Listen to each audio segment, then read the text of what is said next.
Het is 7:30. Ik verzoek de commissieleden die nog niet zitten plaats te nemen. Dan kunnen we beginnen.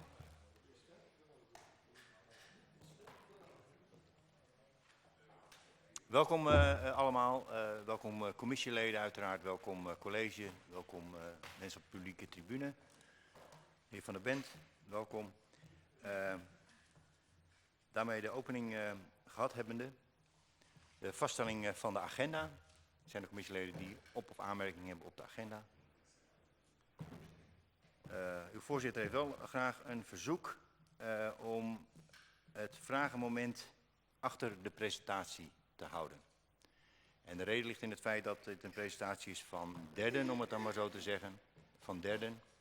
Dus mocht de commissie nog behoefte hebben om het college te bevragen naar aanleiding van de presentatie, dan is daar bij het vragenmoment de gelegenheid eventueel voor. Dus dat is de reden van het omdraaien van het agendapunt. Kunt u daarmee instemmen? Dank u wel. Dan zijn we bij punt 3, mededelingen. Ik wil ook eerst even naar het college of er mededelingen zijn vanuit de commissie.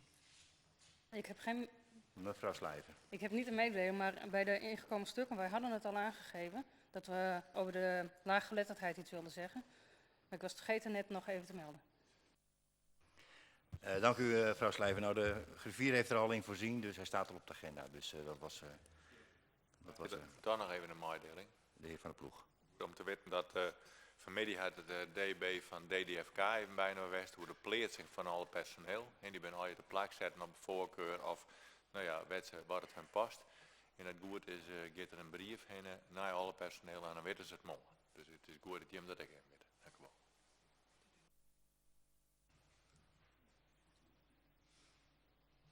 Mevrouw Wondam. Dank u voorzitter. Ik heb een kleine mededeling, want inmiddels is de centrale as is geopend. En dankzij die korte rit nu, ik kwam vanuit het zuiden van het land, ben ik hier tijdig aanwezig. Want mijn navigatie zei de hele tijd van 35, dus het was echt zweet. Maar, en ineens dacht ik, dracht een eigen en daar ineens ligt ook allemaal voor je. Wil ik toch even zeggen. Dank iedereen voor zijn inzet daarvoor nog. Dank u wel. Dank u. Voorzitter, misschien even om het volledig te maken. De heer Lammering. Dank u wel. Niet iedereen is zo blij als mevrouw Wondaal trouwens. Nee, heer Lammering, u heeft het punt gemaakt, maar mevrouw Wondal die ziet dat toch vanuit een ander perspectief. We gaan hier deze discussie ook niet voeren, dat is u ook wel duidelijk. Zijn er nog meer mededelingen vanuit de commissie? De heer Hoekstra. Dank u wel, voorzitter. Zodat iedereen voor weet, hebben we vorig jaar in 2015 de vrijwilliger van die hier gehad. En ik ben benaderd om dit jaar de vrijwilliger van die hier weer op dezelfde manier op te zetten. Dat we met vluchtelingenwerk, we met behulp van de gemeente en met ondersteuning van Bertek pakken we het weer op en dan gaan we er weer in verder. Prima, dank u wel, meneer Hoekstra. Nog aanleiding tot vragen over deze mededeling? Dat is niet het geval. Dan gaan we naar de presentatie. En daarvoor is de heer Brederode en mevrouw Blom aanwezig om ons een presentatie te verzorgen over de onveilige situatie op de Hantumerhoek. En mevrouw Van Wegel is ook mee voor ter morele ondersteuning. Dus ik verzoek de heer Brederode en mevrouw Blom om hier naar voren te komen. Dan kunnen we beginnen met de presentatie. Ja.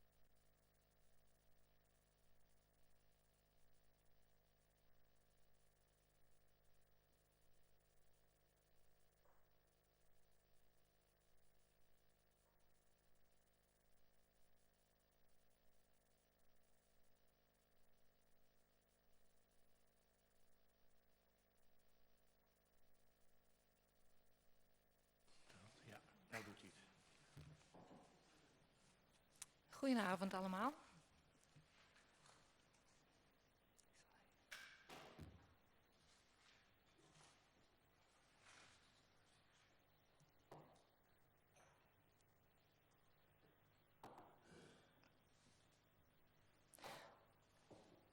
Ik wil ons graag even voorstellen.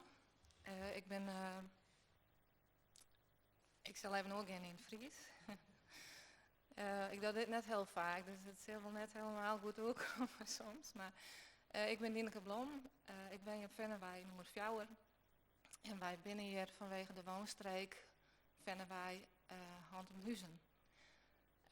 Ik ben daar sinds 1989 met Jan en Sjoerd en Bente. En dit is mijn buurman en die zal zich later nog even voorstellen. Je kunt het lezen. Die zijn het zien oor mij op Vennewij nummer 4.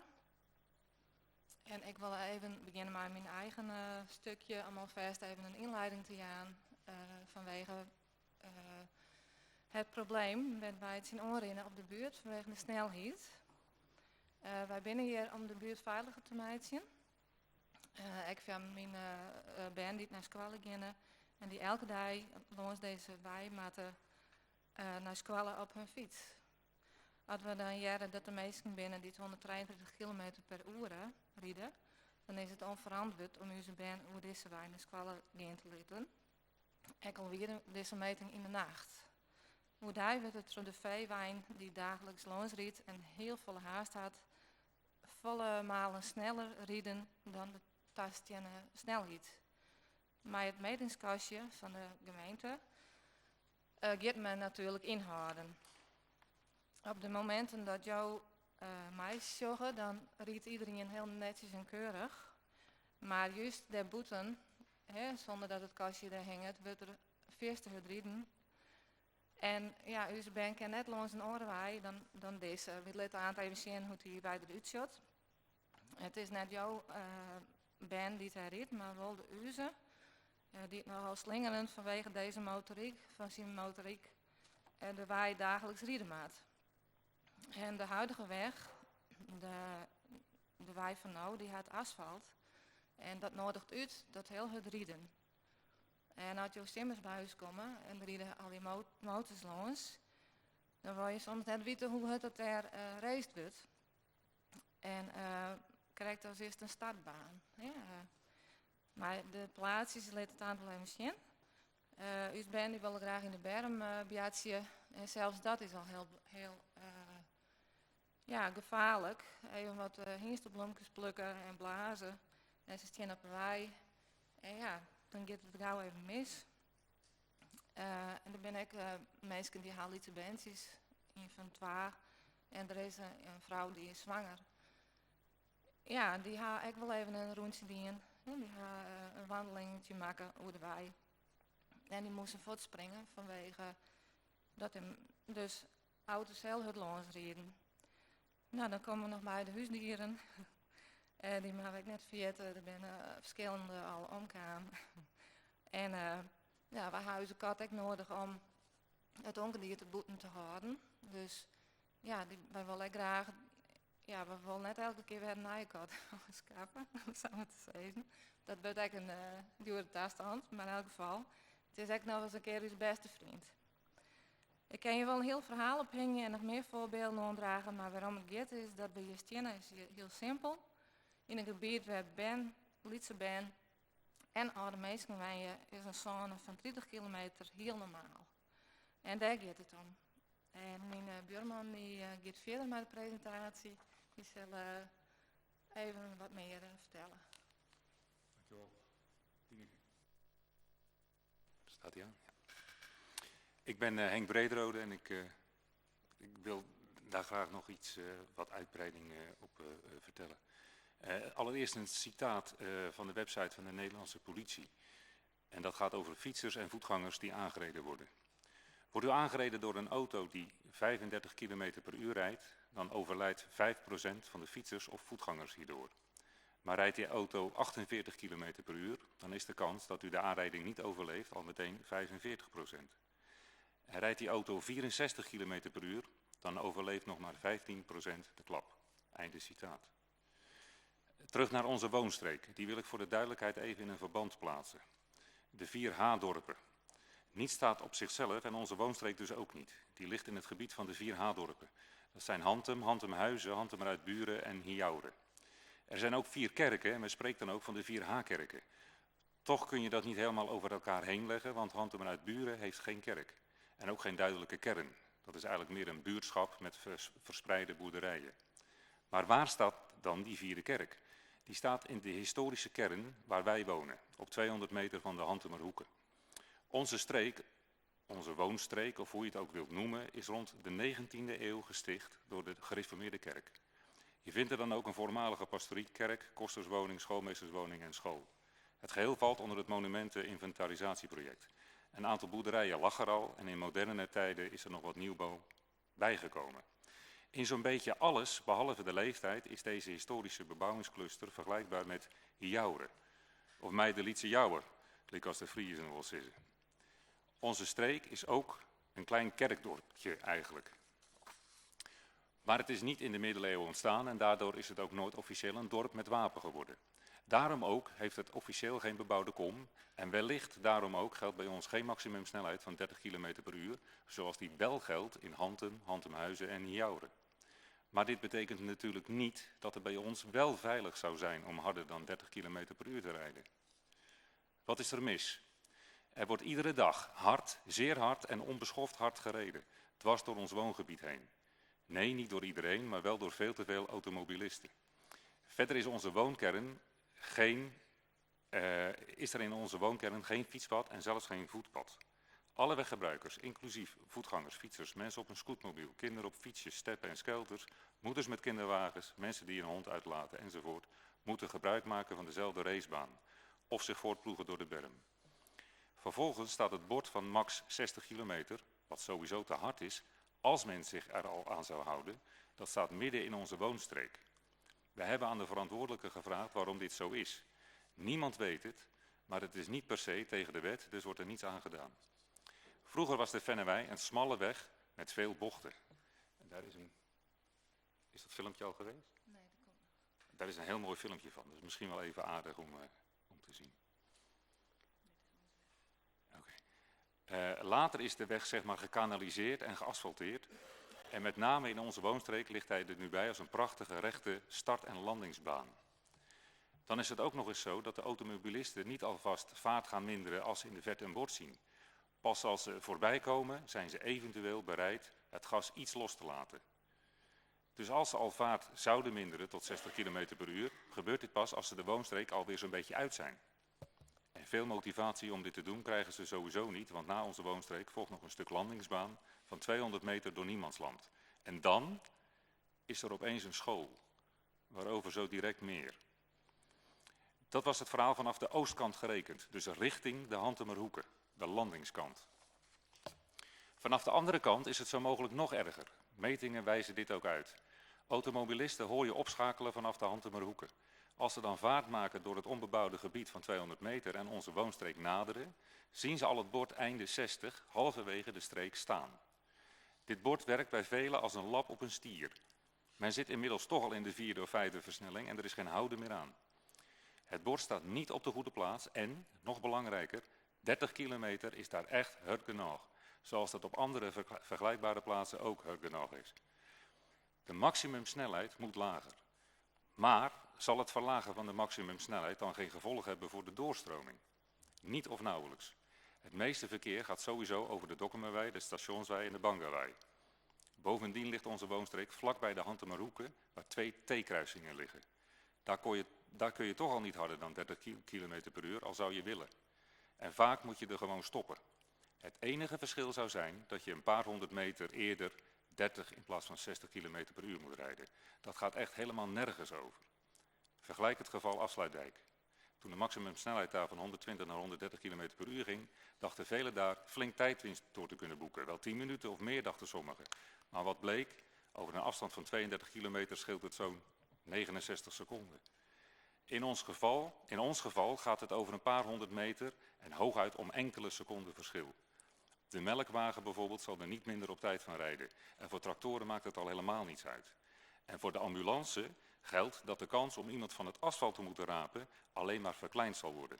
Want de veiligheid zal sterk verbeteren. De leefbaarheid trouwens ook. Kort gezegd, heel weinig hinder, heel veel verbetering.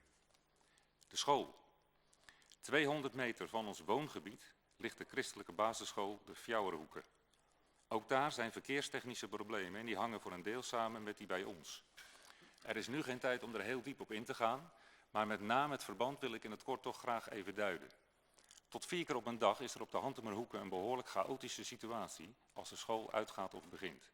Daarbij is al eens een kind aangereden en dat gaat zeker opnieuw gebeuren. Om dat te kunnen voorspellen hoef je geen profeet te zijn. Gaat u er zelf maar eens kijken rond die tijden. Goede kans dat u daarna niet rustig meer slaapt. Op de Hantemerhoeken zelf zijn 2 T-kruisingen. Alleen vanaf de oostkant kan het verkeer hard aankomen rijden. En dat is dus vanaf de kant van onze woonstreek. De automobilisten die voluit door onze streek rijden, krijgen richting de school eerst nog 200 meter zonder bebouwing. Daar gaan ze al helemaal geen vaart minderen. Dan komen ze bij een klein bos. En op een zonnige dag rijden ze dan een zwart gat in. Want de weg ligt pal noord van dat bos. Direct erna volgt de school. En pas dan staat er een waarschuwingsbord vlak voor de school. En verder zonder enige snelheidsbeperkende voorzieningen. Dat gaat een keer verschrikkelijk fout. Minimaal zou er al veel eerder een waarschuwingsbord moeten staan. Nog veel beter zou het zijn als onze woonstreek een 30 kilometer zone werd.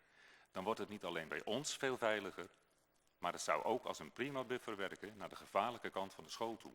Het mes snijdt dus aan 2 kanten. En misschien overbodig te zeggen, maar ook de school ondersteunt onze actie.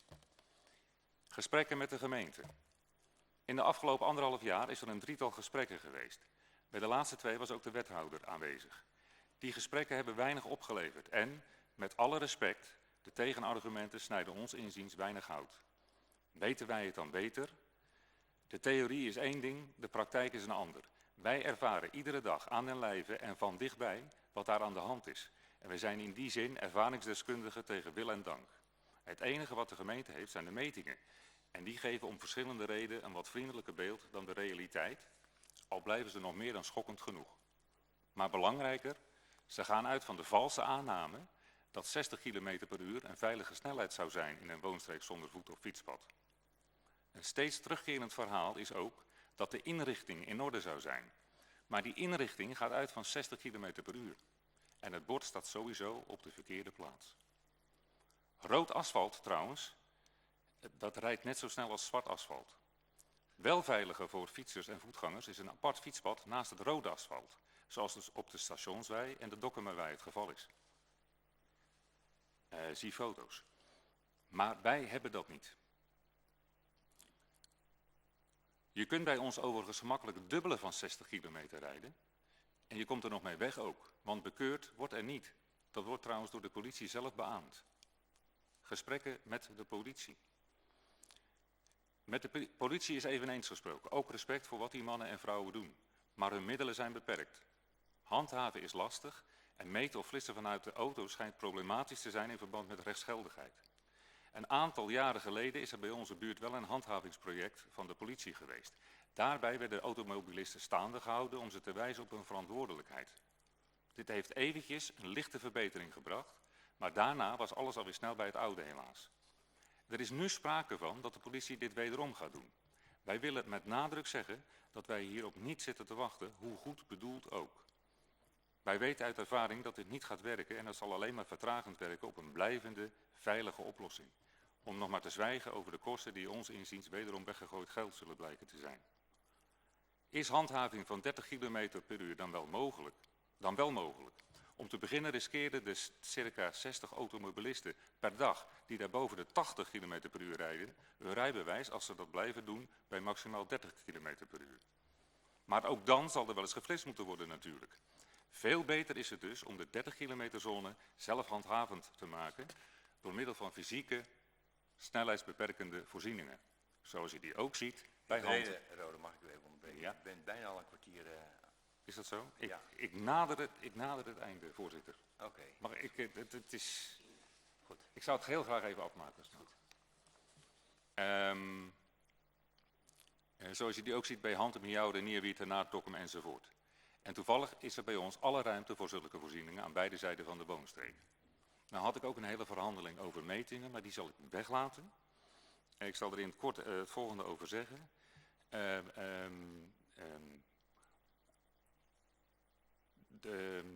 Eigenlijk is het minder relevant, omdat 60 kilometer daar ook als uitgangspunt wordt genomen. Ik geef u nog wel eventjes de hoogste snelheid mee die daar gemeten is, de laatste meting. Dat is 133 km per uur in 2015. Bij een eerdere meting in 2013 werd 135 km per uur als snelst gemeten. We gaan dus vooruit, zou de optimist zeggen. Voor verdere toelichting nodig ik u dan graag uit op de Vennewij. De koffie staat klaar. De tabel van de stopafstand, nou die slaan we dan ook maar over. Dat hebben we al gehad? Oké, prima. Handtekeningen. Op advies van de gemeente hebben we handtekeningen verzameld om het draagvlak aan te tonen. Alle huishoudens op onze woonstreek hebben getekend. Het draagvlak is dus maximaal. Anders gezegd, de zorgen zijn groot, de nood is hoog en dat wordt algemeen zo ervaren. De roep om hulp is unaniem. Voorzitter, ik nader het eind van mijn betoog. Levens. We hebben het hier over mensenlevens, dierenlevens trouwens ook. En zelfs ongeboren levens zijn niet veilig. Dat heb jij net verteld, hè? Oké, de zwangere buurvrouw die daar, nou, dat verhaal is behandeld. 60 kilometer zones. 80 of 60 kilometer op alle buitenwegen zonder fietspad. Dat is weer een andere discussie. Wat je hier wel vaak ziet is 60 kilometer zones als buffer naar een 30 kilometer zone toe. Zie het voorbeeld bij Hantemhuizen op de foto. Dat zou in ons geval ook een goed idee kunnen zijn. Een prima beginpunt ligt ons inziens oostelijk van de kruising met de Portmaarwijk. Zie foto's. Bewoners aldaar willen dit ook graag. Tot slot, eigen verantwoordelijkheid. De onveilige situatie bij ons is voor het zomerreces ook al even aangekaart in deze zaal. Wethouder De Graaf was toen afwezig en haar portefeuille werd die avond overgenomen door collega van de ploeg. We hebben toen, tijdens de vergadering, maar vooral ook in de wandelgangen en daarna, gemerkt dat er veel begrip is voor onze zorgen. Maar een enkeling sprak ook over eigen verantwoordelijkheid en, daarmee samenhangend, hoorden we de opmerking, het zijn in de regel de bewoners zelf die te hard rijden. Om met het laatste te beginnen, het zijn in ieder geval niet de bewoners van de woonstreek zelf, want die stoppen daar of rijden weg van huis. Nou, vooral eerst goed gekeken te hebben of de kust veilig is. Maar natuurlijk, het zijn ook niet Zwitsers of Chinezen die daar te hard rijden, die hebben daar weinig te zoeken, tenzij ze op vakantie zijn. De meeste toeristen rijden trouwens zeer rustig bij ons voorbij. Het is uiteraard met name de regionale bevolking die daar rijdt, logisch. Mensen uit de dorpen, boven Dokkum, dus Hantem, Nierwier, Metselenwier, Ten Aard, enzovoort. En ook uit Dokkum zelf. Die vinden voor hun wielen een kaarsrecht stuk, prachtig asfalt van 5 meter breed en niets of niemand om ze een strobeet in de weg te leggen als ze het gas tot op de bodem in willen trappen. Dan die eigen verantwoordelijkheid. Een aanzienlijk deel van de weggebruikers neemt die niet. En dat geldt in bredere zin ook. Als alle burgers altijd hun verantwoordelijkheid zouden nemen, kon je alle verkeersregels en borden en verdere wetten wel afschaffen. Helaas is de realiteit anders. Dat kenmerkt de mensheid. Het zijn altijd de mensen zelf voor wie wetten en regels worden gemaakt. En het zijn de mensen zelf die zich eraan houden of ze overtreden als het ze al te gemakkelijk wordt gemaakt. En dat brengt ons bij u allen hier in de zaal, bij het college en ook bij de raad die zelf initiatief kan nemen. U allen, de wethouder voorop, maar in principe u allemaal, kunt hier daadwerkelijk iets aan doen. Wij als bewoners hebben onze verantwoordelijkheid genomen door deze hoogst onveilige situatie onder uw aandacht te brengen. Neemt u nu alstublieft uw verantwoordelijkheid door te zorgen voor een blijvende oplossing. Een blijvende veilige oplossing. Want als er straks een ernstig ongeval gebeurt en die kans is verre van denkbeeldig, dan kan het toch niet zo zijn dat wij met z'n allen gaan zeggen het is te betreuren, maar die chauffeur had gewoon zijn verantwoordelijkheid moeten nemen door minder hard te rijden. Of het is erg jammer, maar dat kind had beter op moeten letten toen het overstak. Dank voor uw aandacht en we wensen u allen alle wijsheid toe.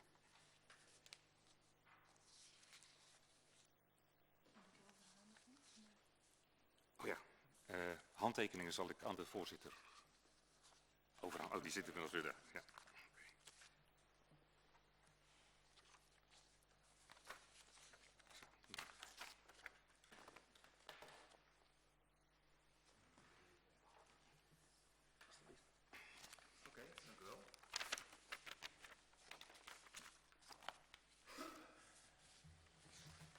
Dank u wel, meneer Brederode en mevrouw Blom. Het zal de handtekeningen straks overhandigen aan het college ook. En de commissie neemt hier uiteraard ook kennis van. Bedankt voor uw duidelijke verhaal. Mooie presentatie. Keurig gedaan. En ik denk dat er commissieleden zijn die wel wat vragen aan u hebben. Dus dan gaan we even kijken. U mag de microfoon even uitdoen. Dank u wel. Ik kijk even rond. Wie van de commissieleden heeft de vraag? De heer Meijsma. Dank u wel, voorzitter. Nou, een duidelijk verhaal van de bewoners van Hantemerhoek. Zij wil graag dat er een 30 kilometer zone maken wordt. En dan misschien is dat wel wenselijk. En dan misschien tijdelijk boordenplaats en dan naar het meeting. En dan zien we dat helpt. Want er wordt inderdaad, ik ben een keer bij de heer Brederode Westen koffie drinken. En er wordt inderdaad 40 erin. Dus het verhaal klopt wel. Dank u wel. Mevrouw Slijver. Ja, dank u wel, voorzitter. Ja, ik ben zelf in dit geval ex-mem met 2 benen op deze squallen, dus ik ken de situatie inderdaad van binnen en boeten. Nou, bij ons groeien inderdaad de onveiligens en ik squallen zo heel graag willen dat, nou ja, net alleen de woonkern, maar ook de bij squallen het onpakt wordt voor de veiligheid, ook van de benen, want er weer meer benen die ook uit Hantemhuizen tussen terug dat dezelfde dikbroeken. En nou ja, het zorgt inderdaad voor een hoop onveilige, nou ja, voor de benen. Dus... Mevrouw Klinkenberg. Ik wil niet herhalen van Zetten, maar ik vond een hele goede presentatie. En ik ken de situatie zelf ook, dat zei ik net al. Ik denk dat de wethouder straks nog een paar vragen gaan stellen. Maar vriendelijk bedankt. Ik ga niet herhalen wat er al gezegd is. Dank u. Heer Riemstra. Ja, dank u wel, voorzitter. Nou, keurige presentatie en de problematiek is bij de meesten wel duidelijk. Ik heb begrepen dat er net in het dik schoolzone staat. Nee, maar dat hij op heel veel woorden plakt, er staat wel schoolzone en dat mis ik daar. En ik kan me voorstellen, als je over een ietsje ouder is, dan had je een paar van die drempels, dat er echt koe. En zodat dan voldoende wijze in je merken. Mevrouw Blom.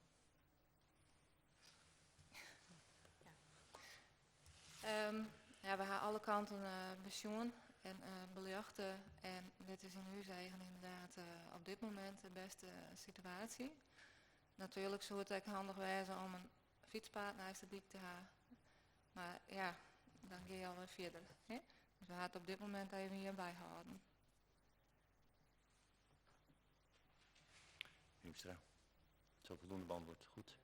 Oh, we hadden nog een... Dat was keurig? Oké, prima. Excuus. Mevrouw van Muttem.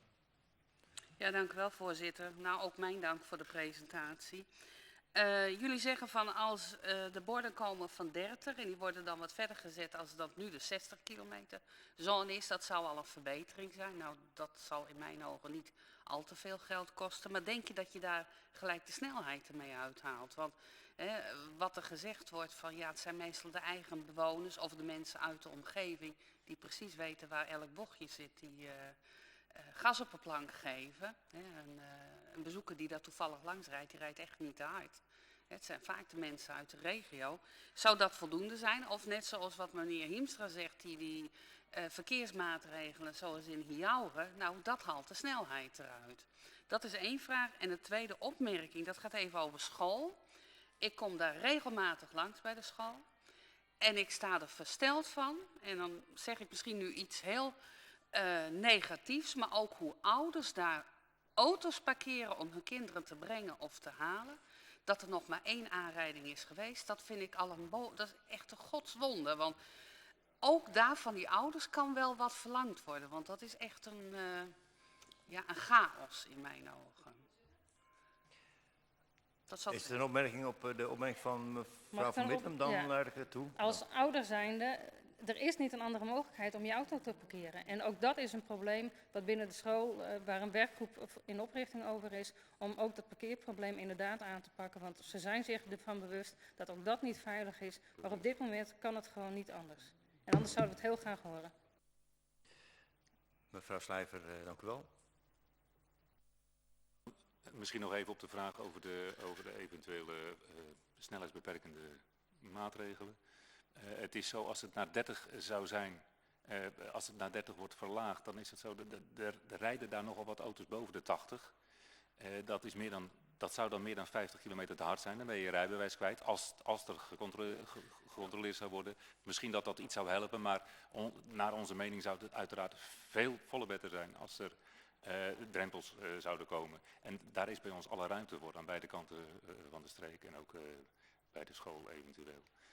Dus dat zou veruit onze voorkeur verdienen. Heer Volkersma. Dank u wel. Nou, mijn collega Mijnsma die zei het al, een prima presentatie. Blijft bij mij nog even de vraag. Je hebt verschillende partijen gehad met het college. Je verhaal komt mij persoonlijk heel logisch over. Wat weer nou de hoofdreden van het college om net op je verzoek in te gaan?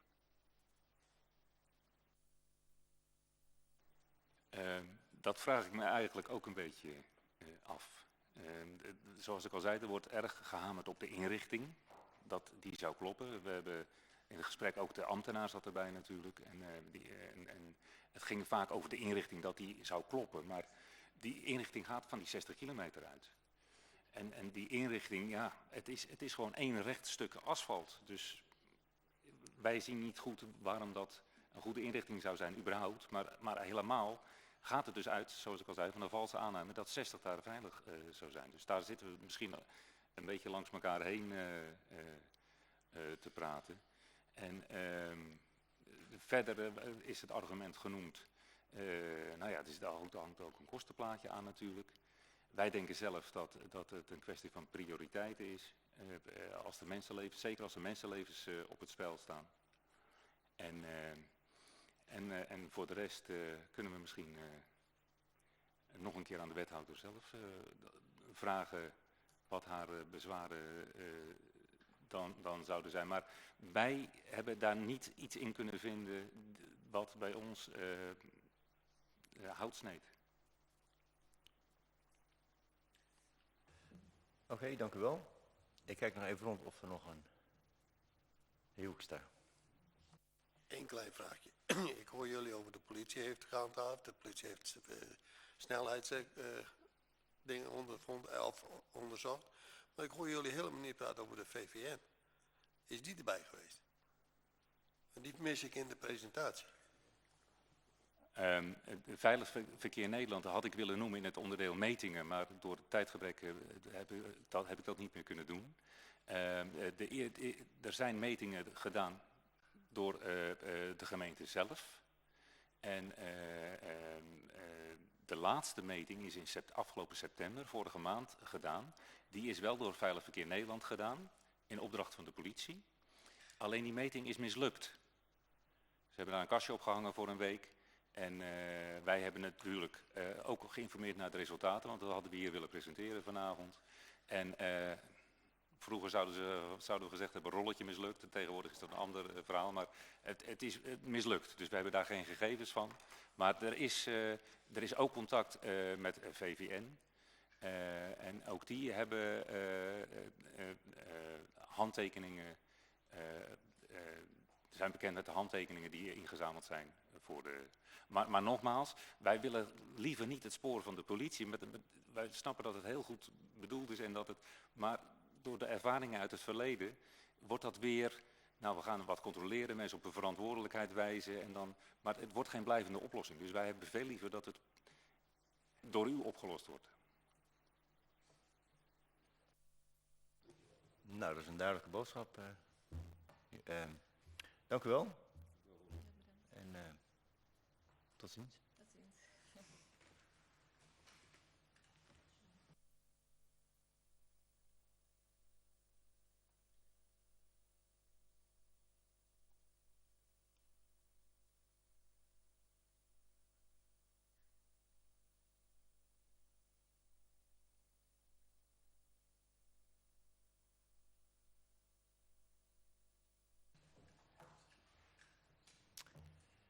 Goed. Mevrouw Blomweer, ik zou u wil uitnodigen om wel even te blijven tot we koffiepauze hebben, want dan kunt u wellicht nog even wat toelichting geven. Dank u. Goed, hebben we agendapunt 6 gehad en dan hebben we nog agendapunt 5 en dat is het vragenmoment voor de raads- en commissieleden. En dan kijk ik eerst eens deze kant op, want ik heb ook de neiging om al naar de linkerkant te kijken. Mevrouw Van Middelen.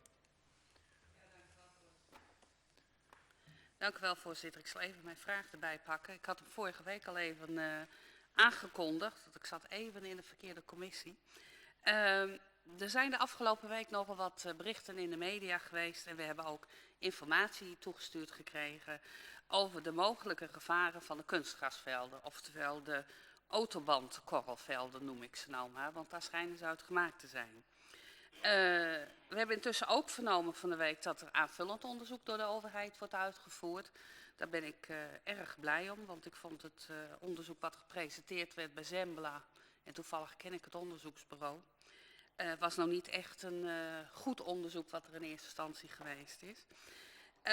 Stel nu dat uit dat onderzoek, het nieuwe onderzoek wat er gaat komen, dat nu zou blijken dat die velden toch gevaar voor de gezondheid voor de gebruikers opleveren.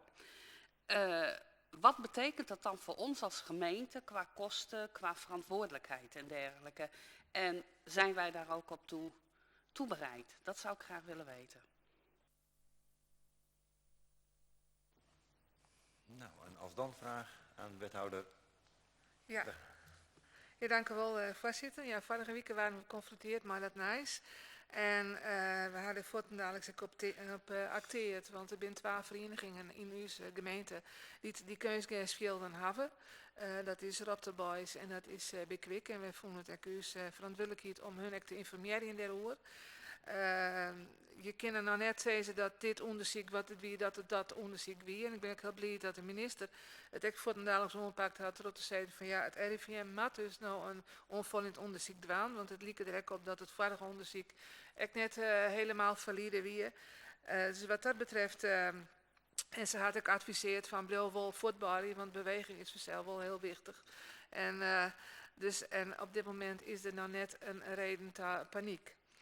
Maar stel je voor, en dat is wat jou vraagt, van ja, wat betekent dat dan? Ja, dat betekent dan dat die kunstgasvelden net meer broek te worden kennen. En dat zal dus echt betekenen dat er andere velden online worden moeten. En dat zal dan ook een financiële consequentie hebben. De Kwik had een veld wat van de stichting Talhuis Park is. Maar die had ook nog een oorveld wat correct vernaaid is. En bij Rob de Boys hadden we correct het veld vernaaid. Dus ja, dat zal dus wel wat inhouden. Dat af een andere manier, orenkorrels... ik meen dat er nog iets van kokoswier of iets dergelijks.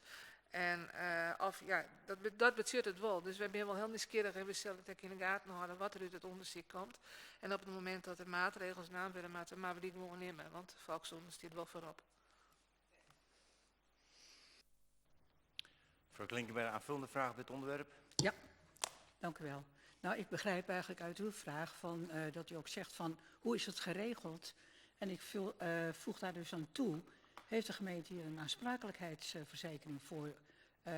Als je zegt van de aansprakelijkheid naar de leverancier. Wethouder Graaf. Ja, dank u wel. Ja, dat wordt vanzelf heel lastig, want dan mag je aantonen dat de leverancier willens en wetens dus korrelsbroek had. Dus dat is heel lastig om aan te tonen als je dus een leverancier onsprakelijk stellen kennen. Op het moment dat wij dus dat het online worden is, wie net bekend dat dit onderzoek er weer. Dus ja, dat is altijd heel lastig. Maar als het in elk geval een fout van de leverancier wijzen zal, dan kist hem erop aanspreken. Maar ja, ik vreeg je me af dat in dit geval kan. Ja, mevrouw Klinkenberg, ik wou geen discussie voeren over dit Nee, punt, want nou, het is ja, een vraag als er iets gebeurt, dus dan kunnen we het dan ook over hebben. Ja, nou eigenlijk ik ga ervan uit, eigenlijk zegt u dat nog niet onderzocht hebt. Nee, oké, dank u. Duidelijk antwoord. Nog meer vragen aan mevrouw Van Middelen? Mevrouw Hubertus. Bijna een jaar geleden heb ik een vraag gesteld over de Hillegewei en Waakses. Waar zwaar vrachtverkeer overheen gaat, wat verboden is. Maar het gebeurt nog steeds. Echt trucs met opleggers. En aan de ene kant staat dus een verbodbord voor de vrachtwagens. Maar aan de andere kant van de weg, dus aan het einde van de Hillegewei, staat niks. Dus ik vraag me af wat de gemeente na vorig jaar eraan heeft gedaan. En wat een eventuele oplossing is. Wethouder Graaf. Ja, dank u wel, voorzitter. De oplossing is dus dat we daar een verbod instellen voor vrachtverkeer. Dat doen we. We hebben ik weet er net altijd al in het college West is of dat het nog komt. Maar in elk geval hebben we dus zijn van de hele gewaai die we het afsluiten voor vrachtverkeer. Van beide kanten.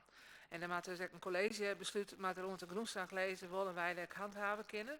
Maar dus voor het landbouwverkeer kunnen we dat net wel, want het is vanzelf wel een landbouwdiek. Maar voor het vrachtverkeer wil het afsluiten van vrachtverkeer. Dat is het doel. Nou, dat zou een hele fijne oplossing zijn, want ik hou echt 's ochtends mijn hart vast als al die schoolkinderen daar langs gaan.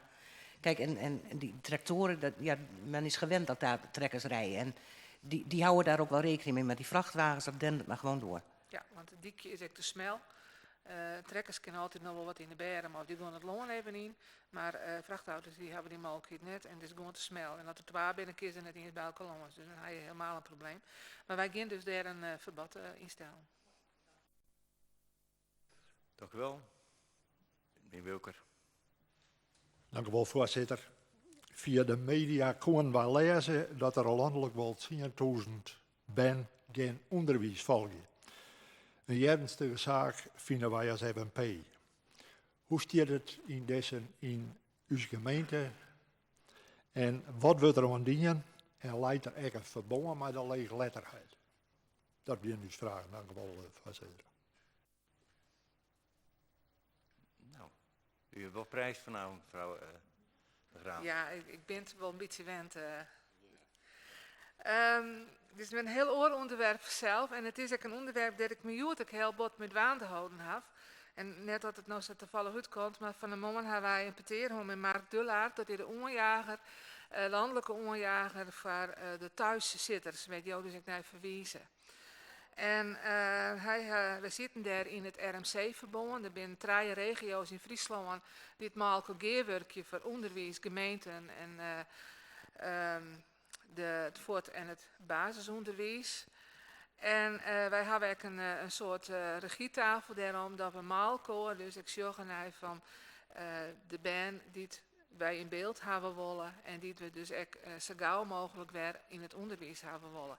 Er is een doelstelling, een landelijke doelstelling aan band die dus meldt worden bij een leerplichtambtenaar dat ze dus versommen binnen 3 maanden weer een plak te krijgen op een of andere manier. Dat kan maatwerk wezen, thuis alleenig onderwijs of op oren kwam. En ik moet zeggen dat de resultaten die wij halen, maar de geerwerking hier heel goed vertuten doggen. En daar ben we heel tevreden over. En de heer Dullaert ben ik heel goed tevreden over. De aanpak die wij hier hebben, meer skippelijk, met alle onderwijskoepels erbij. Bij ons in Dongerendeel is het zo dat wij 1 jongere hebben die geen onderwijs volgt. En dat had vanzelf van alle oorzaken. Dat kan lichamelijke oorzaken hebben, kan thuisproblemen oorzaken hebben. Maar we hebben in elk geval allebei in beeld. En wat dat betreft 1 op allebei, dat vinden wij net een heel soort. Maar het is nog 1 te volle. Dus we willen wel bezieken die wil het onderwijs die aan dat ze rug op hebben. Die relatie die het lezen kan met laaggeletterdheid, dat zou ik zelf wel kennen, maar wij hopen zelf met deze aanpak dat vat te komen. Maar wat er in het verliezenbad is, want laaggeletterdheid is net alleen nog bij jongeren. Het is verzuild, bij een heel soort ouderen is de laaggeletterdheid aanwezig. Nou, dat is dus ook de aanpak die we doen met een digitaal huis. Daar hebben we het ook vaker, volgens mij, ook als een vraag voor beantwoorden. Dat we dus ook die aanpak, maar die is volle breder, net alleen nog jongeren, maar het is voor elke nier. Voldoende antwoord, heer Bulker. Heer Mijnsma. Dank u wel, voorzitter. Nou, ik ging net een vraag, maar nou naar aanleiding van de handen, maar hoe ga ik een vraag? Wat u vernieuwd is, er is een tjerkenstheater, die wordt net meer als zodanig gebruikt, maar vroeger wel, er is een squal en nou heren wij, er is geen 30 kilometerzone, er is geen squalenzone. Wij vernieuwen erover dat er al lang geen verkeersremmende maatregelen naam zijn. Waarom is dat nou dan net bad? Want gewoon de squallen en de automobiliteit en de mensen die worden, de ben weer met de auto gebracht. Ik denk dat maar wat baden daar.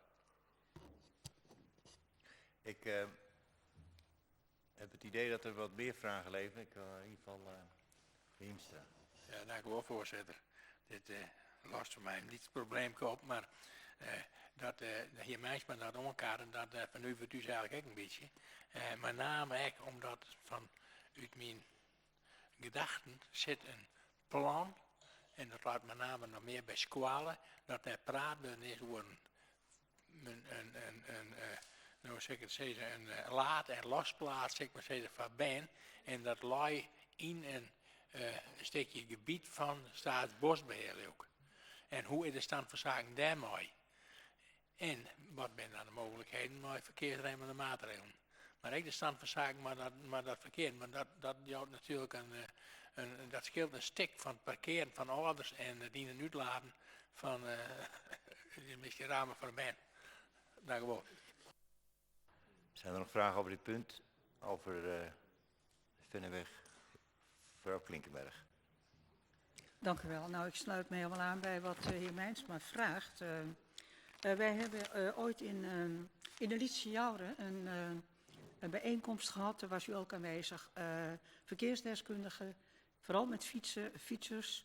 En toen is misschien niet specifiek dit genoemd, maar wel gewezen op de gevaren binnen dat gebied. En mijn vraag is eigenlijk van, nou ja, wat eigenlijk ook al door meneer Mijnsma is, Lok heeft het ook gevraagd. Waarom is hier niets aan gedaan? En wij hebben er ook al eerder naar gevraagd. Dus ik vind ook de vraag van u als van het CDA heel goed, van de politie. Maar dan is het antwoord van de heer Brederode, we willen dat jullie wat gaan doen. En dat begrijp ik ook heel goed. Dus mijn vraag is, wat is nou de reden dat het niet gebeurd is? Gaat het om de kosten? Of gaat het om, wat u wel vaker gezegd hebt, zijn provinciale wegen, maar dat geloof ik dus niet, nee. Wat zijn de kosten? Zijn de kosten het bezwaar? En dat kan inderdaad nooit het bezwaar zijn als het om mensenlevens, kinderlevens gaat. Dus waarom is dit niet gebeurd? Dat is de vraag. Dank u. Dank u wel. Nou, wethouder De Graaf, u kunt zich verdedigen. Ja. Aan u het woord. Ja, dank u wel, voorzitter. Ja, wij hebben al een keer peteren gehad met de heer Brederode hierover. Die had een keer bij huisvest ik maar die vraag. En naar aanleiding daarvan hebben ik die meetingen die in werd de heer Brederode ik hoor hier. En uit die meetingen die dus wel die uitzitters blikken vanzelf. En dat is ook vies te hut, maar dat is ook te hut als je 80 kilometer in zijn. De heer Mijnsma die vreeg volgens mij, ja, waarom is dat er net een 30 kilometer gebied? Nou, je hebt zien kennen, ik gewoon van de voorbeelden, dat dwarpen, die het echte dwarp binnen en met dwarpskommen en dergelijke, ik afsluiten binnen, dat die in de 30 kilometer zones die in hebben. De Vennewaai, wat het hier ook gaat, leidt in het boetengebied. En deze squallen, die leidt ook in het boetengebied. Het is net een dwarp om zich. Als het in een dwarp lezen zo en het zo een dwarp wezen, dan wie het dus een dwarp met duidelijke komgrenzen, weet je dus dan ook een 30 kilometer zone dus realiseren kunnen en dan aan de boetenkant van het dwarp doe je weer 60 kilometer. En dat symposium dat gaat er vooral ook over om in het hele boetengebied die 60 kilometer zones te doen. De Vennewaai is net alleen een waai waar auto's en fietsers er binnen, maar het is ook een waai waar het landbouwverkeer doorheen gaat. Dus op het moment, en dat hebben de heer Brederode ook wel uitlegd, als je de drumpels daar leest, dan kan dat nog wel eens een keer van volle meer oerlijst zwaar en dan had het van genot zwaar in. Op dat is het net zo simpel dat je een bordje van 30 kilometer deel zet en dat het dan een 30 kilometer gebied is. Dat is zo net. Je moet er dan wel maatregels nemen, willen jou de handhaven kunnen, willen jou die automobilist pakken maar 50 te volle en een rijbewijs aannemen, dan moet je die hele inrichting maar dus de wol op richtje. En dat houdt in waaiversmellingen of iets dergelijks. Dat zie je hier ook in het voorbeeld waar ik aanhalen daar in op Lietse Jouwer. In de kom is een versmelling en binnen de bebouwde kom, en dat had de Lietse Jouwer zelf, die met hun dwarpenbudget wat ze toen hier, hadden ze dus die verhegingjes in de diekomlijn. Dus er zijn allerlei maatregelen die je daar wel nemen moet. Nou, hij heeft uitgelegd van op het moment dat wij een dik herstraten gaan of herasfalteren gaan, dan gaan wij maar al van kunnen wij dus maatregelen nemen. Maar op dit moment is dat daar net onder water. Als wij daar maatregelen nemen willen, dan zullen wij een jemte maken om financiering, want we hebben de financiering net in het bord te zitten. Dus wat dat betreft is, en we hadden het onred aan de heer Brederode, en ik ben blij dat er het ding had van, geen in oorlisme squallen, omdat we ook weten dat squallen dus echt problemen had. Dus als je daar een totaalpakket van maakt kennen, maakt al, weet je, het gedrag van de rieders echt bij beïnvloeden kennen, nou, dan maak je maar weer maalkor om tafel en dan zo'n we naar de riet en dan moet er dan een geld komen, steeds maar voor die oorpak. Maar dan moet het wel een totaal plaatsje wezen. Wij hebben ook contact gezocht met het dwarsbelang in Hantemhuizen. En die zeggen de noodzaak er net van in. Ja, dat is dan jammer. Maar dan zal ook die dus de noodzaak definitie maken dat je dus als dwarsbelangen er ook in maait maar maken. Dus wat dat betreft hebben we er wel heel bot naar mijn gang geweest. Maar ik denk altijd het verhaal en het uit is. En ik wacht je eigenlijk de vaststellen al in meerskip mij dus kwam om te komen, want we weten van die problemen van het parkeren. We hebben er ook al eens wat extra parkeerruimte is de kaam, maar het is nog te min. En ja, en zo'n mooi tuut en eruit plak, weet je het doorheen. Die hebben we ook correct bij het busstation Delzet, ik ben daar in dat station hebben. Maar dat zijn wel hele mooie systemen om mensen even heel gauw de auto Delzetten, ben eruit en dan weer voort. Dat is echt een mogelijkheid, maar ja, dan moet je wel even de werking hebben met de eigenaren van de grond. Dus ja, ik zou onreden willen aan de initiatiefnemers om het breder te lopen met de gemeenten. En dan moeten we maar zien als we naar de riet te gaan, want ik verneem van hem wel een positieve grondhouding en dat we dan dus financiering weer verzieken. Dank u, wethouder Graaf. Mevrouw Klinkenberg heeft eerst het woord en dan de heer Muintema. Nou, heel vriendelijk bedankt voor de beantwoording. U geeft eigenlijk toch wel een richting aan, maar toen wij niet jouwer waren, toen werd er ook, u hebt gelijk hoor, dat het over die 60 kilometer ging, maar er werden ook wel maatregelen genoemd die niet zo duur zijn om de snelheid eruit te halen. Bakken neer te zetten bijvoorbeeld. Kan je dat niet tijdelijk doen voordat dat bredere plan er komt en u hebt nog geen indicatie gegeven van wat het misschien gaat kosten. En misschien weet u dat ook niet hoor, dat u inderdaad naar de raad moet komen. Maar er zit verschil in bedragen. Maar dat maakt op mij toen wel indruk dat die bakken heel vertragend werken als het om de snelheid gaat. Dank u wel. Heer Mijnsma. Ja, dank u wel. Voorzitter, ik vind het verhaal van de wethouder dat zal in theorie wel kloppen en juridisch zal het wel kloppen, maar we moeten ook een beetje praktisch wezen. Ik zou zeggen, als we nou eerst dan het goed net vol te kosten, een paar boeren Delzet van schoolzone en dus een paar boeren aan weerskant van 30 kilometer, dan doen we in elk geval wat en dan de verkeersheimen de maatregelen wat naar voren halen. Want we moeten wel een veilige situatie hebben. Wat ik niet al zei, ik heb inderdaad een keer koffie dronken bij de heer Brederode en het is onvoegelijk hoort ze deel onstoven. Dat klopt. Een verhaal klopt gewoon. Dank u wel, de heer Hiemstra. Dank u wel, voorzitter. Nou even een kwarte reactie in ieder geval. Het had een aandacht. Maar je maakt je wel makkelijk misschien de opmerking van, je maakt de medewerking van de eigenaar. Nou, is het bos dan zo'n dwarslezer dat hij daar net ruimte maakt? Je wel echt bij squalen. Want als je de ingang van de squalen, en mevrouw Slijvers zelf wel beamen kennen, laat precies rug voor de T-splitsing naar de baanwij.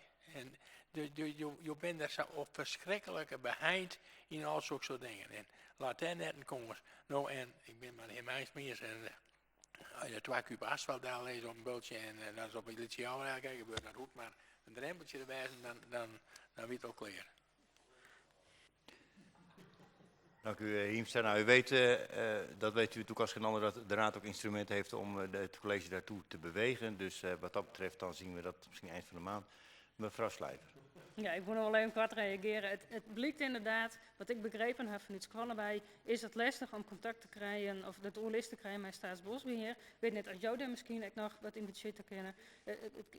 Een vraag staat vrij natuurlijk. En als verkeersremmende maatregelen, wij hebben in Brandgem bijvoorbeeld, als vanuit Hand een Brandgem inkomstreden. Nou, weet ik 40 reden, de Bim Blombakken plaats, maar er is vorig jaar ook een bliksemskicht op de dik maken. En nou ja, dat werkt toch wel. Het is puur optisch, maar volgens mij net heel duur. Misschien zou dat direct nog een extra optie wezen kunnen. Heer Mijnsma. Ja, we ben je wel verschrikken. U vraagt hoe wij dat door de wethouder wat onderhouden, dan komen we maar een motie. Nou, de wethouder wil heel graag... Wacht, sorry. momentje. Sorry, Ik wou even een punt van orde. We maken er even een extra lang vraaguurtje van. Dus ik laat ook geen interpretatie meer toe en ook geen derde termijn. Dus het is nu laatste woord is aan de wethouder. En dan moet de commissie, de raadsleden maar kijken wat ze ermee doen. Dank u wel. Ja, dank u wel, voorzitter. Nou, de wethouder is versteld dat alles reed wat ik hier graag wil. Er zal een financieel plaatje zitten. En je zei ze heel makkelijk, meneer Meijs, maar zetten een Pier Boerdendel. Het moet wel duidelijk wezen en het moet ook te handhaven wezen. Want je kunt van alles doen, je kunt de bulten niet lezen. Nou, dan krijgen de boeren van, of de lege karren die er doorheen, dan hadden mensen weer squatten in de moren. Ik weet er alles van. Dus wat dat betreft, daar moet je wel even goed zien wat voor maatregelen je neemt. Je hier naartoe die blombakken. Dat is een heel goed systeem als er genoeg verkeer langskomt.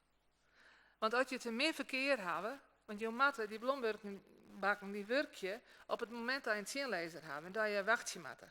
Maar als je net een zinlezer hebt, dan ga je er even slaan om het omheen. Maar dat is wel de praktijk, mevrouw Klinkenberg. Je kan wel zeggen van nee, maar het is wel de praktijk. Wij hebben daar wel vaker deze blombakken ergens geplaatst. En dan wie dat wel de praktijk dat er dan juist nog hudderen in waren. Omdat men even heel snel de verlongers wordt. Nou, even, sorry hoor. Mevrouw Klinkenberg, ik heb geen interruptie toegestaan. Nee, dat is waar, maar ik ben het er niet mee eens. Dank u wel. Nee, duidelijk, dat is duidelijk. Goed, en het simpel plaatsen van boorden, je kent het wel. Maar als je net handhaven kan, dan ben ik bang dat effect na een paar weken voort is. En je wil wel effect hebben wat dus echt blijft. Dus ik zou opteren willen voor een totaalplan. En ik laat me graag sturen terug de riet. Dus ik wacht het in eind oktober wel al. Maar ik was kan je hem er dan wel even wat geld bij, want anders kan ik helemaal niks. Dat was de laatste kreet van de wethouder. Goed, met uw goedvinden en mijn goedvinden, dan sluiten we dit punt. En dan gaan we door met de andere vragen. Ik kijk nog even naar de CDA-fractie. Mevrouw Bondaal. Dank u wel, voorzitter. Mijn vraag gaat over het volgende.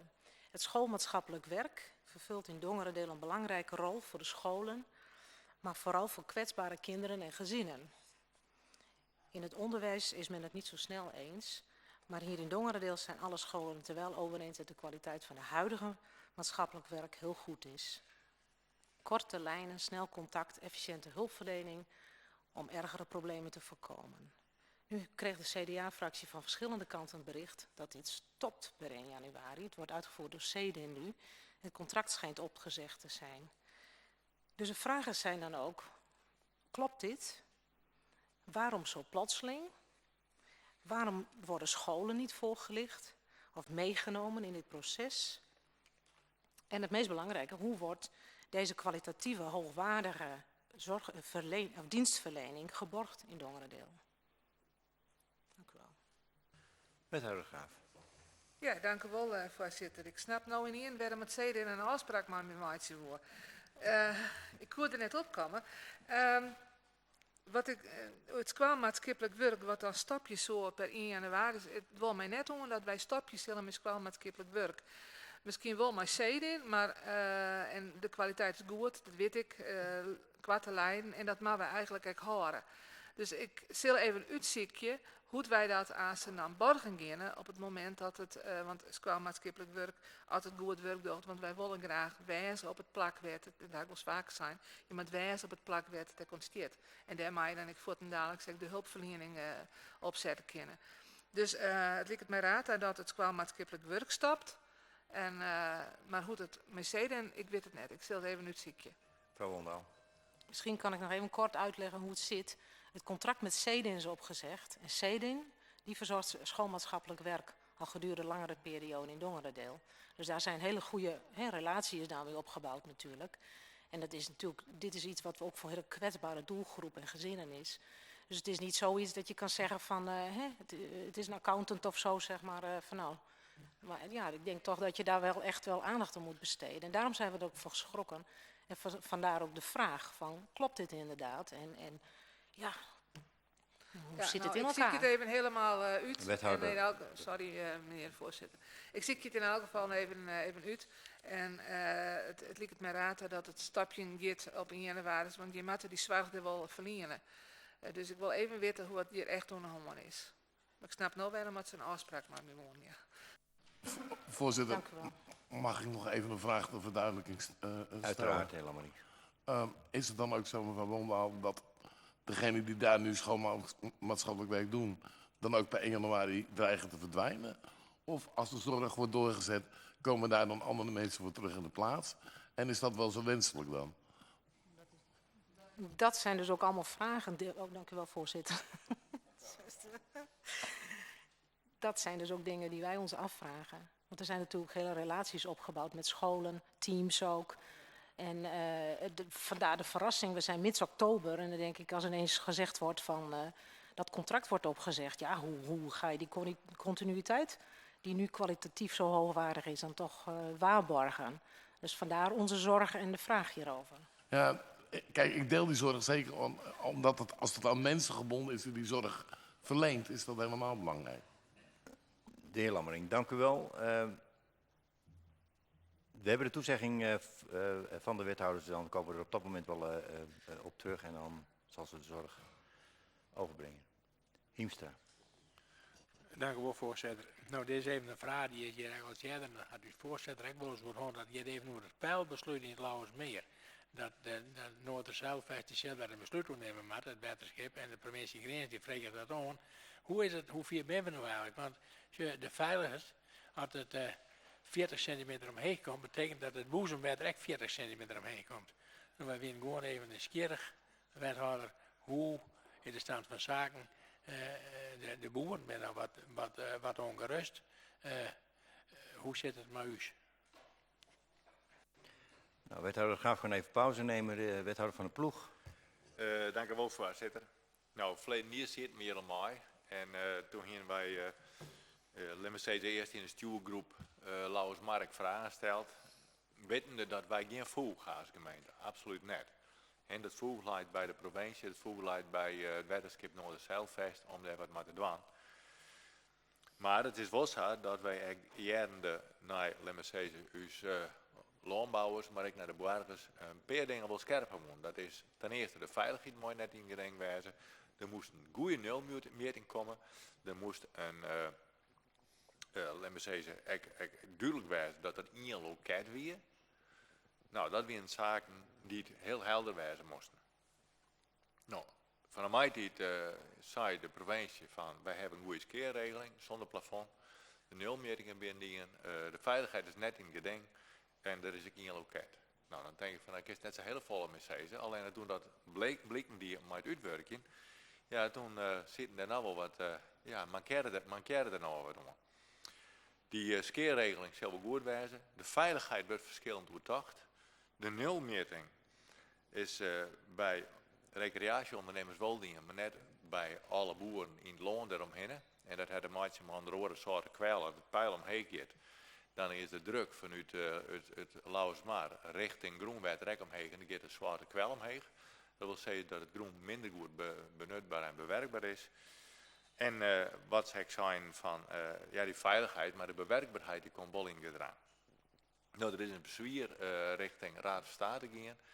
Er is in het AB van het wetenschap Noorderzeilvest is er ook discussie over. DB het zijn van het gaat eerst even net over. We hebben een heel aantal vragen. Het antwoord op die vragen ga ik er net zien, die moesten van de provincie komen. De laatste loeden ben van dat ze het wel terugzetten willen. Ik weet niet wat de Raad van State via het besluit is. Ik weet ook dat er weer vragen binnen in de provinciale staten, want ook daar is men er net gereisd op. En ik heb ook vragen gesteld richting stuurgroep Lauwersmaar. Eigenlijk viel ik me een beetje op het verkeerde voet zetten, want ja, de informatie weer dusdanig dat alles regelen weer. Dat is net zo. Dus in die zin denk ik zitten we er bovenop. Het is ook nog eens een keer zo van het belang. En dat wie ook nog eens een keer omdat wij daar variachting horen gaan van onder andere belutsenen, omwenden, maar ik boeren in de buurt. En die zijn eigenlijk van het natuurdoeltype dat ze hier realiseren willen. Zul je in het slag geven, dan moet je bijvoorbeeld bij de oude veen wijzen of het vochtelooze veen. Omdat het hier in de Lauwersmaar gewoon volle voedselrijker is, volle kalkrijker, zal het nooit eigenlijk dat natuurdoeltype opleveren kennen als dat men vragen had. Maar dat ben technische informatie. Waar het mij eigenlijk even om gaat van, dat is de nulmeting. dat is de veiligheid, maar net in denk bij een goede skeerregeling en een goed aanspreekpunt. En die zaken moeten goed regelen wijzen. En daar zullen we zich op aanspreken. Wij de deputeren, maar ik vooral de deputeren van Greens. En daar blijven we op hameren. Voor de rest, dat kunnen we doen. Wij hebben het voeg net. Dank u wel, voorzitter. Dank u wel. Nog één even kort aanvullend. Ja, ik heb probeerd kwart te houden. Als je 40 centimeter pijlverheging, dat betekent dat het boezemwater in Friesland en nek in Dokkum dus 40 centimeter omheen komt, want je kan minder lozen. Je kan wel zeggen van, wij kunnen 4 dagen van tevoren aanzien komen hoeveel buien dat er komen. Maar als je de veiligheid echt daar, als je het achterland volle verder dan de sluis bij Dokkum en IJssel. Dat is 1 en 2 is, en ik weet niet dat je daar echt van op hechten bent, of net, of hoe en wat, maar het schijnt dat met name Staatsbosbeheer hoe griezelijke prutte belangen had, want er sluit ergens hield en daar kan zij aankomen als dit soort projecten uitvoerd worden. Is dat echt publiekelijk of is dat achterkamertjes goed? Maar daar ben dus bedragen neemt per hectare en dan gaat het net om niks. Wethouder van de ploeg. Ja, dank u wel, voorzitter. Nou, het is zo wat dat betreft de veiligheid, zei het wetenschap van, dat kennen wij op 10 jaar, kennen we dat van tevoren inschatten. Het is wel zo, als het al ontkomt, dan hebben we hier in Friesland een probleem, zeker rondom Kallen, maar ook in deze hoeken. Maar ze zeggen dat ze dat voorwijzen kennen. Bij de vragen van het wetenschap vooral wie omtrent de nulmetingen, dat net goed weer. Het andere verhaal, dat is het natuurdoeltype zelf. Het is een soort van beheer wat Staatsbosbeheer uitvoert. Daar is Europese subsidie voor. Dan moet ze wel dat natuurdoeltype echt realiseren kunnen. Daar is een controle op. En dat levert hun yield op. Er zit inderdaad een belang. Maar het grotere belang is van hoe de uitstraling is van de Lauwersmar. Net als bosgebied, maar vooral als rijtgebied, maar de biotoop die daarbij heeft. Nou, dat had de provincie ook aanpraten. En nou, daar wil ik naar streven. Vandaar ook dat ze in principe maar het hegere pijl de BM, zeg ik dan maar even, versoepen willen. En dat de rijt voor in plak komen moet. Nou, maar dat natuurdoeltype, ik weet dat het best wat oplevert bij Staatsbos. Wat er verder van belangen achter zitten. Ik zeg altijd maar van, als dat afpraten is, is het afpraten. Maar de zaken die daar als voorwaarden stelt binnen, moet je ook in water gaan. En dat blijkt nou net helemaal zo te wijzen. En daar had de Akkerbouwvakbond had daar een punt. En ik ben benieuwd wat de Raad van State daarvoor zei. Mevrouw Sluiver nog op dit punt, even kort. Ja, even kort. Het gaat dan ook even, het gaat ook hoor, verschil in wetterpeil. Maar we lezen van de week in de kranten ook dat ook over het waard binnen nogal verschillend wordt gedacht over de stijging van het wetterpeil. En klimaatdeskundigen gaan van hele oren cijfers uit als de oorgiet over de zoutwinning. Kun je daar nog wat meer over vertellen hoe dat dan zit? Wethouder. Dank u wel, voorzitter. Nou, ik kan net zoveel vertellen over het wetterpeil en wat het wel of net wijzen zal. De natuur verrast de mensen altijd. Ik weet wel in het verband met de gaswinning dat laten we zeggen, het ongeveer berekenen is op 0,4 mm wat het water zakje mooi, om toch op hetzelfde pijl, groenpijl te blijven. In dezelfde wetterhechten, maar daar gaat het om. Het water kan ongeveer 1 centimeter aan zo'n opleveren per jaar. Dus wat dat betreft denk ik van, daar hoeft net zoveel over in te zetten. Als het pijl volle meer omheen gaat, wordt een oorverhaal, maar het water is ook net stabiel. Het effect van de afsluiting bijvoorbeeld is net niet eens helemaal uitwerken. Er wordt ook een soort baggeren. Dus er zijn zoveel onderzoeken en ik zoveel meningen, ik hoe de wetterpeilverheging, dat je er net zoveel van zezen kennen. Wat de boeimgang aangeeft van, daar zijn normen voor, dat normaal net meer is afvallen. Dat is 0,4 mm. 0,4, ja, dus ja. Zit dat nog heel even mee? Heel kort, want anders dan gaan wij al even om de koffie. En dan kunnen u, hoe groot zijn dan de risico's om die zoutwinning te sturen? Wethouder van de ploeg. Dank u wel. Het hangt vanaf van welke risico's zou je benemen. Is dat het risico voor de natuur of het risico voor de mensen? Zoutwinning, gaswinning. Ik denk dat het laatste risico heel groot is. Ik heb er wel eens een keer gezegd van het is eigenlijk een omkering van het pijl. De groen zakt binnen de dikken En aan de andere kant, de zee bloot wel heel dit heger komen. Dus daar lijkt denk ik in de toekomst meer gevaar als voor de natuur. Goed, we waren nog steeds in de vraag, half uurtje, voordat u het misschien kwijt was. We gaan, de ChristenUnie geen vragen. Oké, mevrouw Klinkenberg, geen vragen. Mevrouw Slijver. Dank u wel, voorzitter. Ik hier nog een vraag. Al maand in september binnen treinstoringen best bij Omrin. Wij vrezen eigenlijk al, we willen graag meer duidelijkheid over de dioxinewaarden die bij die storingen vrij kan binnen. Maar hoe kan het dat er, nou weer treinincidenten in totaal West binnen? En wat is er nou eigenlijk mis met het rek en hoe wil je daarop handhaven? Wethouder De Graaf.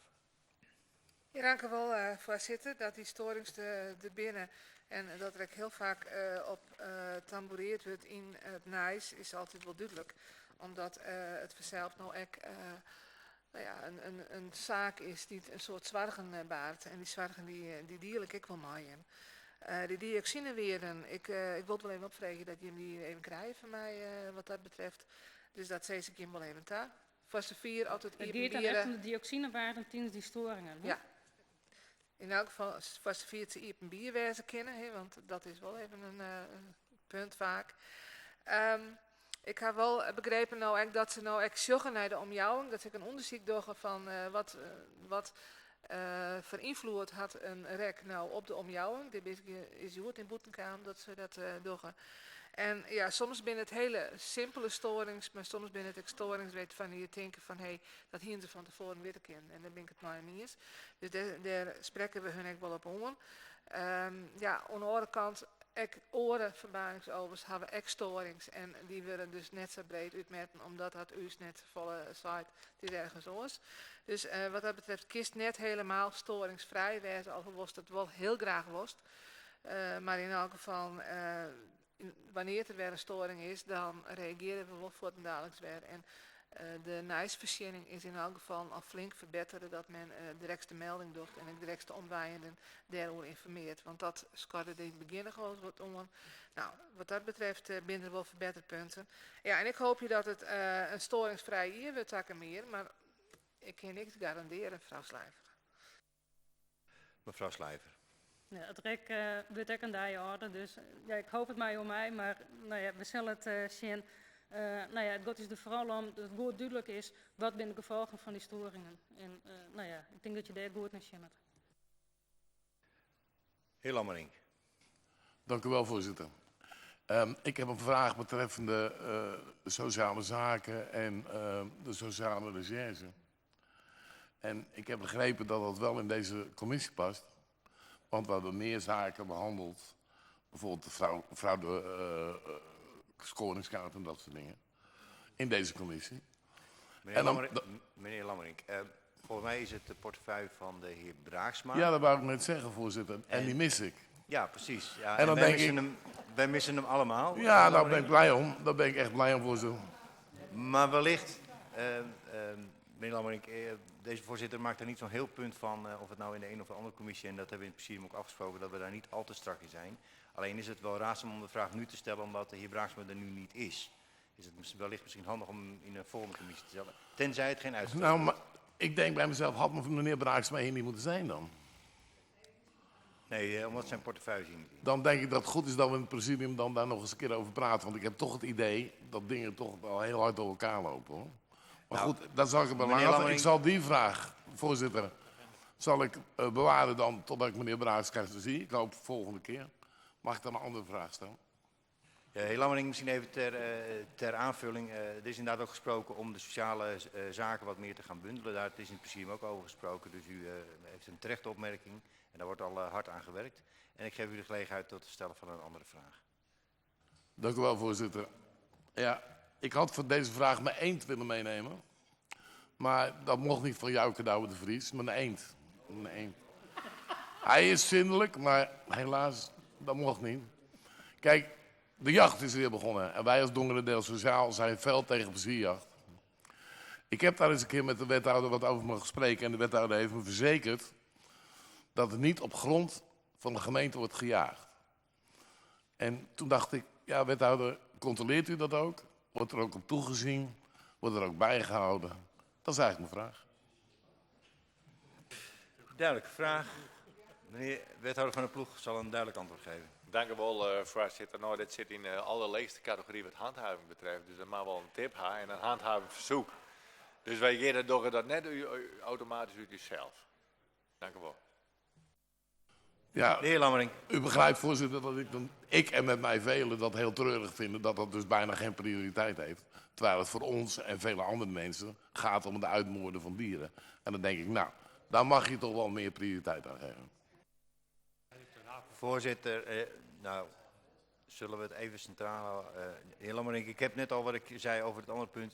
De gemeenteraad heeft altijd nog bevoegdheden en wat middelen en wat om daar iets aan te doen. Dus ik daag u hierbij uit. En ik nodig u uit voor een bakje koffie. Dus ik schors hierbij de vergadering. Dank u wel, voorzitter.